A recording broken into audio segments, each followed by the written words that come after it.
All right, if you flip to the back of the page, you'll find the story continues and the plot thickens with Rabban Gamliel and Rabbi Eliezer fighting each other. Before we get to that, the first line is about the relationships. So I want to review all the characters. This could be handy. It would not hurt you to draw this chart out. We did these charts with the 10th grade the other day, but not this specific chart. So this is just a family relations of everyone on the page and all the characters that appear in the Talmud, minus the rabbis in general, who in part 2 aren't actually really an important factor. All right, so I'm going to narrate as we go. Maybe I'll move this up so that you can see it really well. This is, if I were high-tech, this would be way cooler, I'm sure. But I'm not, so this is how it's going to be.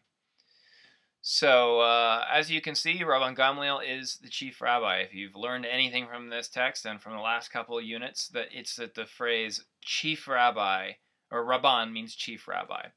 Gamliel, as the head of the Sanhedrin, is responsible for the excommunication, even though it's the rabbis who are mentioned, the sages, who are the ones who excommunicate him and burn all of Rabbi Eliezer's decisions. Okay.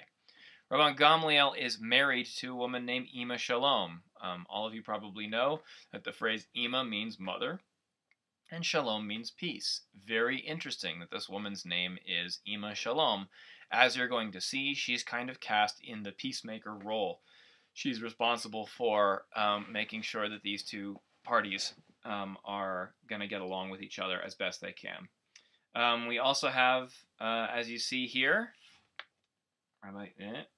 oh, my hand's on the wrong side. Here we go. This one. It's so hard with the mirror image and the video and everything. All right. We also see Rabbi Eliezer right here. Rabbi Eliezer, as you can see, is he is a student, or he's a fellow rabbi with Rabban Gamliel here. So, but he's also Ima Shalom's brother.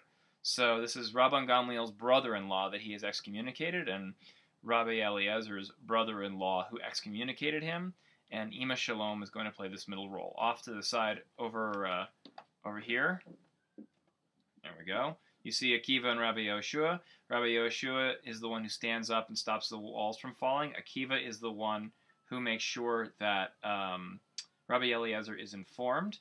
So they don't really have any fights with either of these rabbis, although, as you recall, Rabbi Yehoshua right here later on had a whole fight with Rabban Gamliel. That was the argument. We saw a video of it. That was the argument over whether you say the evening Shema and it's required or not, or the evening prayer, sorry, is required or not. Rabban Gamliel and Rabbi Yehoshua had a beef about that, and the sages all deposed Rabban Gamliel as chief rabbi because he was so rude to Rabbi Yehoshua. So interesting, those two characters keep popping up, but that's not the important thing right here. Right now, we're seeing this family dynamic between Rabban Gamliel, Ima Shalom, and Rabbi Eliezer.